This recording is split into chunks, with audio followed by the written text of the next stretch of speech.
Oh god, no. Never ever paint fire alarms. Don't ever do that. Remember, if you paint it, you have to replace it.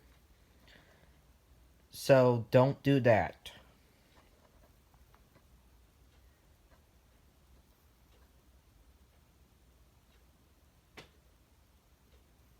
Never smash the fire alarm.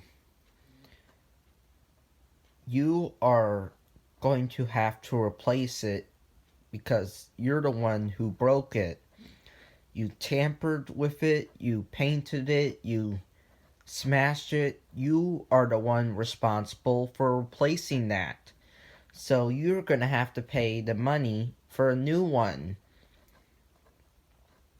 If you don't want to go through those consequences, do not tamper with, paint, or smash the fire alarm. Bye.